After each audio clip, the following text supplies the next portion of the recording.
আমার নাম সুপ্রিয়া কুন্ডু। আমি হচ্ছে খুলনা থেকে পড়াশোনা করছি।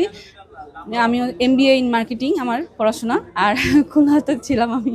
প্রথমত হচ্ছে যে আমি বিআরটিসির স্টুডেন্ট, সেখান থেকে আমার কর্মক্ষেত্রে আসা। আমি খুলনা বাস ডিপোতে ছিলাম, এখন যাত্রাবাড়ি বাস ডিপোতে আছি। খুলনাতে আমি ট্রেনার হিসেবে ছিলাম, প্রাইভেট কার ট্রেনিং দিতাম। তারপর আমাকে এখানে যাত্রাবাড়িতে নিয়ে আসা হয়। আর এর আগে আমরা 5 সপ্তাহ ব্যাপী গাজীপুরে আমরা ট্রেনিং ইনস্টিটিউট ছিল, ওখানে আমি ট্রেনিং গ্রহণ করি।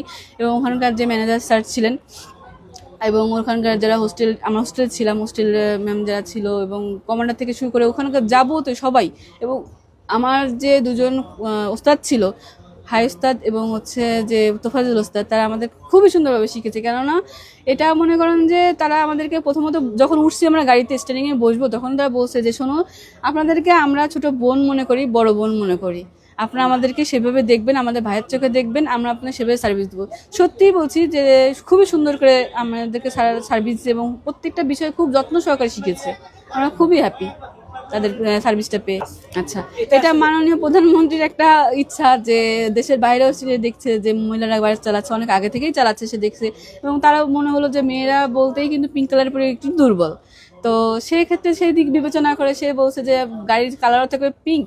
আর কারণ অ্যাভেলেবেল গাড়ি আছে, কেউ কোনো গাড়ি সাদা কালো আছে, কিন্তু পিঙ্কটা কিন্তু আসলে একটু অন্যরকম।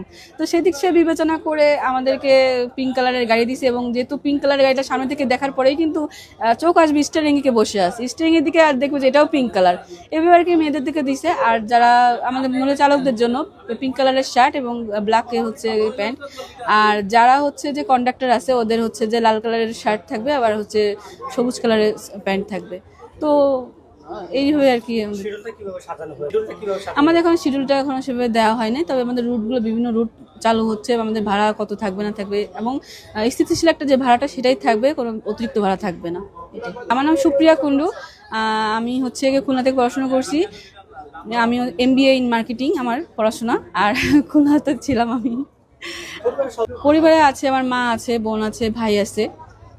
এই আমার বাবা অনেক আগে মারা গেছে, প্রায় 16 বছর প্লাস আমার বাবা নাই। আসলে কোনো সেক্টরে আশা নিয়ে আমি এখানে আসিনি। আমার আশাটা ছিল হচ্ছে যে আমি ড্রাইভিংটা শিখবো। যে আমি পড়াশোনা করছি তখনকার সময়, যখন পেশা ছিল, ইচ্ছা ছিল না পেশায় আসার, ইচ্ছা ছিল আমি তো দেশের বাইরে পড়াশোনা করতেও যাই, বা নিজের জন্য হলো আজ বা কাল আমি প্রাইভেট কার চালিয়েও আমি একটা ইনকাম সোর্স তৈরি করতে পারবো। তো পরবর্তীতে দেখলাম, আমি শিখলাম, এটাতে প্রশিক্ষণ গ্রহণ করলাম, বিআরটিসিতে স্টুডেন্ট হিসেবে ঢুকলাম। সেখান থেকেই আমার আবার জব হলো। সেখান থেকে আবার মনে করেন যে আমাকে এই বাস সার্ভিসের জন্য নেওয়া হলো।